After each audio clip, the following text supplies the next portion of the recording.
নবীজির ইন্তেকালের সময় যখন হয়ে গেল, ইন্তেকালের সময় বিশ্ব নবীর প্রচন্ড পরিমাণে জ্বর।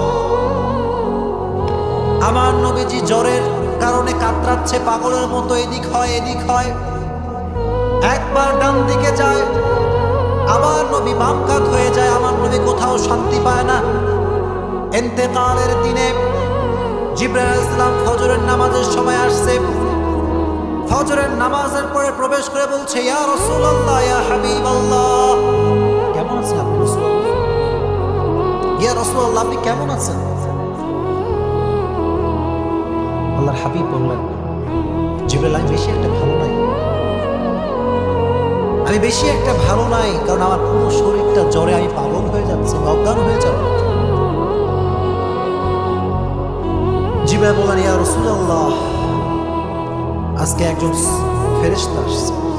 এই ফেরেশতা কারো কাছে কখনো অনুমতি চায় না। এই ফেরেশতা আজকে আপনার কাছে আসার জন্য অনুমতি চায়। সে কি আসতে পারে ইয়া রাসূলুল্লাহ? আল্লাহর হাবিব বললেন, যাও তাকে নিয়ে আসো।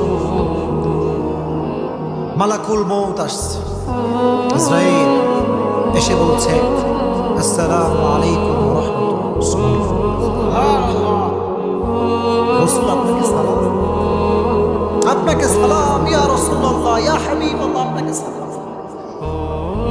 আজরাইল বলল, ইয়া রাসূলুল্লাহ, পৃথিবীর শুরু লগ্ন থেকে নিয়ে আজ অবধি যত পীর এসেছে, যত আউলিয়া, যত গাউস, যত কুতুব, যত নবী, সবার জান আমি আজরাইল কবজ করেছি, কাউকে আমি সালাম করি। You are the first person, আপনি প্রথম মানুষ যাকে আমি জিবরাইল সালাম করেছি। আমি আপনাকে সালাম করেছি। আল্লাহর হাবিব বললেন, বলো কি করতে চাও? মালাকুল মউত বললেন, ইয়া রাসূলুল্লাহ, আল্লাহ আপনার দিদারের জন্য অপেক্ষা করছে।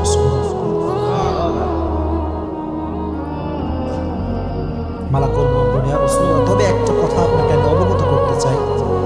আল্লাহ তাআলা আমাকে বলে পাঠিয়েছেন, এই মালাকুল মউত, আজকে তুই যার জান কবজ করবি না, কিন্তু সাধারণ কোনো মানুষ নয়। এই মালাকুল মউত, স্টপ, শুনে যা, আমি যা বলি শুনে যা। আমার আল্লাহ আমাকে বলে দিয়েছে, আমার রাসূল যদি থাকতে চায় রেখে দিবি, আসতে চাইলে নিয়ে আসবি। সুবহানাল্লাহ। আমার নবীজির ইন্তেকালের সময় বিশ্বনবীর জামাতারা কাঁদছেন, বিশ্বনবীর সব স্ত্রীরা পাগলের মতো কান্না করছেন, নবীজির মেয়েরাও কান্না করছেন। সবচাইতে বেশি যেই মেয়ে কান্না করছেন তার নাম হচ্ছে ফাতেমা রাদিয়াল্লাহু তাআলা আনহা। মেয়ে, নবীজির কলিজার টুকরা মেয়ে ফাতেমা রাদিয়াল্লাহু তাআলা পাগলের মতো কাঁদছে, আব্বা আর থাকবে না, আব্বার সময় শেষ হয়ে গেছে। ফাতেমা চোখের পানি ছেড়ে ছেড়ে কাঁদছে। আল্লাহর হাবিব বললেন, ফাতেমা, তুমি আমার কাছে শোনো। ও আমার মেয়ে, তোমার কান্না করার কোনো কারণ নাই, তুমি আমার কাছে চলে আসো। ফাতেমা রাদিয়াল্লাহু তাআলা আনহা যখন বাবার কাছে আসলেন, বিশ্বনবী বললেন, ও ফাতেমা, তোমার কানটা আমার মুখের কাছে নিয়ে আসো। ফাতেমা ফাতেমা রাদিয়াল্লাহু তাআলা আনহা নিজের কানটা বিশ্বনবীর মুখের কাছে নিয়ে আসলেন।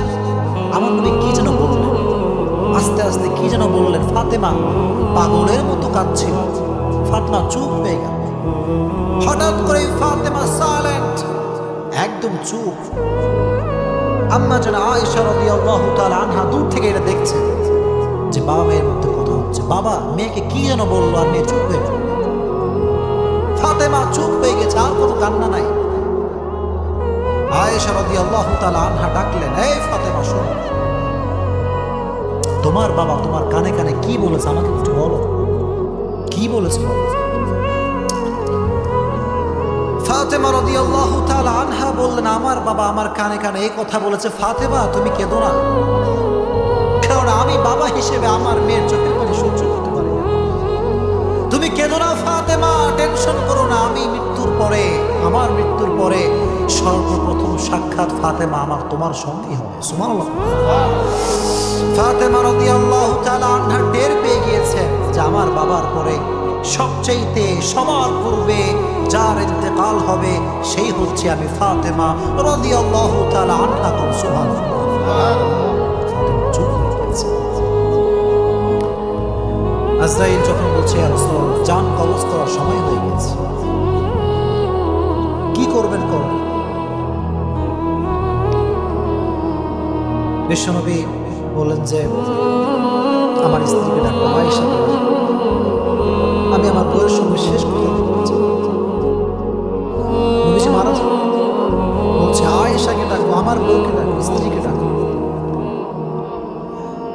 আয়েশা রাদিয়াল্লাহু তাআলা আনহা যখন আসছে বিশ্বনবীর দরবারে, বিশ্বনবী বলছে ও আয়েশা, তোমাকে যে আমি একটা টুকরা স্বর্ণ দিয়েছিলাম সে স্বর্ণটা কোথায়? সে স্বর্ণ তুমি কোথায় রেখেছো? আয়েশা রাদিয়াল্লাহু তাআলা আনহা বললেন ইয়া রাসূলুল্লাহ, ওটা আমি যত্ন করে রেখে দিয়েছি আল্লাহর হাবিব, ওটা আমি যত্ন করে রেখে দিয়েছি। আল্লাহর হাবিব বললেন এটা সদকা করে দাও। আমি মুহাম্মদ আল্লাহর কাছে এমন অবস্থায় সাক্ষাৎ করতে চাই না যে আমি মুহাম্মদ এক কোনো স্বর্ণের মালিক। দান করো, লাগবে না, এটা দান করো, এটা দান করো।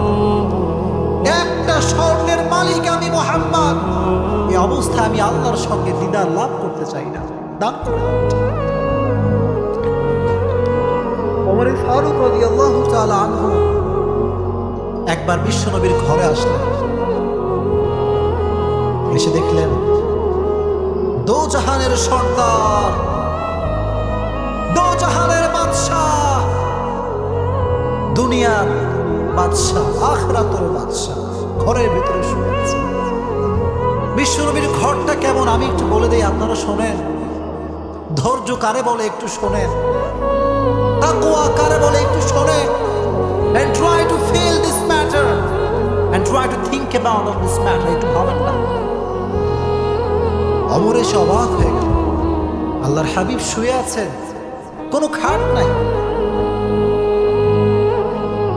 কোনো কম্বল টম্বল কিচ্ছু নাই, রসুলের ঘর, পুরো ঘরটা ফাঁকা। রসুলের ঘরে একটা মাত্র চাটাই আছে, চাটাই। নবীজি চাটাইয়ের উপরে শুয়েছে, তো পিঠ সব দাগ হয়ে গিয়েছে, পুরোটাই পিঠ দাগ আর দাগ। আমার নবীজি পান করবে, কোনো সুন্দর জগ নাই, গ্লাস নাই, একটা গ্লাস, সামান্য একটা পানির পেয়ালা ঘরের এক কোনায় পড়ে আছে, উল্টে পড়ে আছে। ওমর বলল ইয়া রাসূলুল্লাহ, আপনি আমাকে একটা সুযোগ দেন, আপনি দো জাহানের সর্দার, ইয়া রাসূলুল্লাহ, আপনার ঘরে একটা কম্বল নাই, আপনার ঘরে একটা চাটাই নাই ইয়া রাসূলুল্লাহ, আপনার ঘরে একটা খেতা নাই ইয়া রাসূলুল্লাহ, আমাকে একটা সুযোগ দেন, আমি একটা খেতা নিয়ে আসি, একটা কম্বল নিয়ে আসি। আল্লাহর হাবিব বললেন ওমর, আমি তো দুনিয়াতে শান্তি করার জন্য আসি নাই, আমি তো দুনিয়াতে টাকা কামানোর জন্য আসি নাই, আমি তো বিশাল বড় ডুপ্লেক্স ট্রিপ্লেক্স হোমে থাকার জন্য আসি নাই। সুবহানাল্লাহ। আমি মুহাম্মদ যদি আল্লাহকে বলি, আল্লাহ রাব্বুল আলামিন উহুদ পাহাড়কে আমার জন্য স্বর্ণ বানিয়ে দেবে। আমি যদি আল্লাহকে বলি আল্লাহ অঢেল ধন সম্পত্তি দাও, আল্লাহ আমাকে সবচেয়ে ধনী ব্যক্তি বানিয়ে দিবে। কিন্তু আমি তো শান্তি করবার জন্য আসি নাই, আমি তো শান্তি করবার জন্য আসি নাই। বিশ্বনবী সব সাদকা করতে, সাদকা করে যখন বিশ্বনবী একেবারেই নিঃস্ব, কিচ্ছু নাই আমার কাছে, সর্বশেষ আমার নবী যে বাক্যটি উচ্চারণ করলেন, শব্দটি বললেন, সেটি হচ্ছে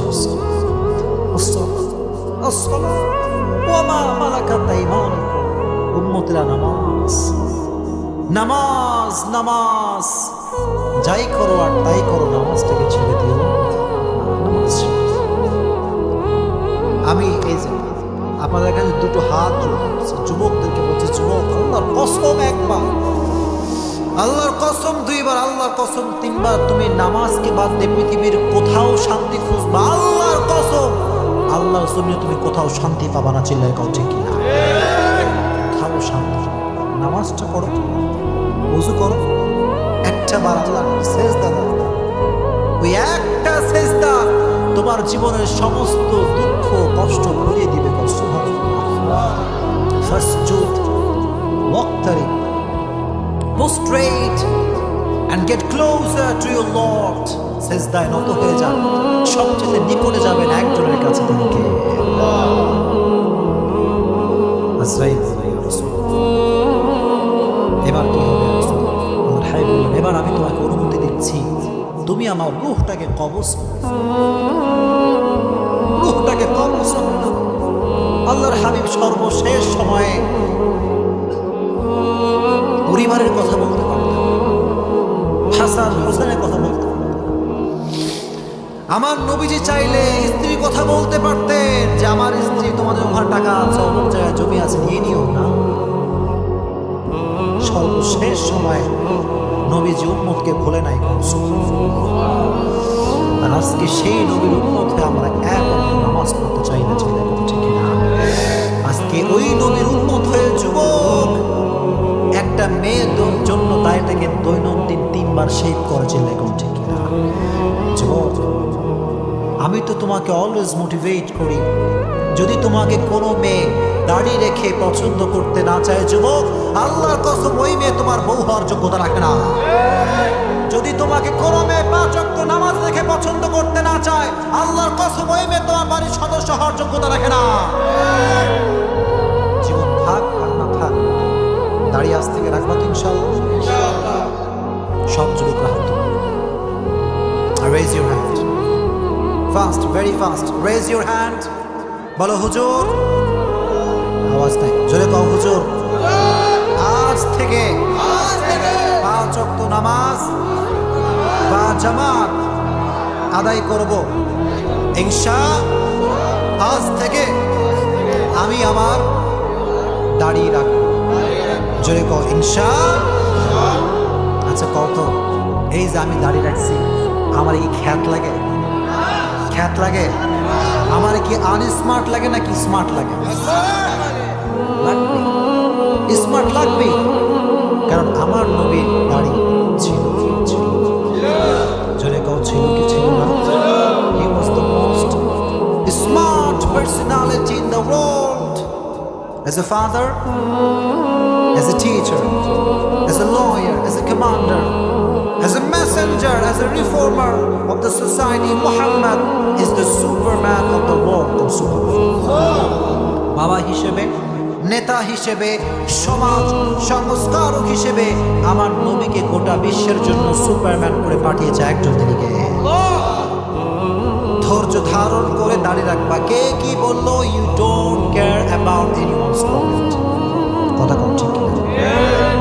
প্রোফাইল পিকচার দিবা দাড়ি রাখা, দেখো এই যুবক, প্রোফাইল পিকচার দিবা দাড়ি রাখা, আর ক্যাপশন লিখবা তোর যা মন চাই লিখে যা, আই ডোন্ট কেয়ার। পারবা ইনশাআল্লাহ? প্রোফাইল পিকচার শাহরুখ খান ছবি দিও না। প্রোফাইল পিকচার ইন্ডিয়ান কোন সিনেমার নায়িকার ছবি দেওয়া যাবে না। পারবা ইনশাআল্লাহ? আজ থেকে যুবকরা দাঁড়িয়ে রাখবা তো ইনশাআল্লাহ? 5 ওয়াক্ত নামাজ বা জামাত আদায় করবা তো ইনশাআল্লাহ? আর আজ থেকে যেখানেই যাও, be patient. You have to be a patientful personality. ধৈর্য ধারণ করলে সফলতা প্রত্যেকটা প্রান্তে প্রান্তে দিবে একজন, তিনি কে? আল্লাহ।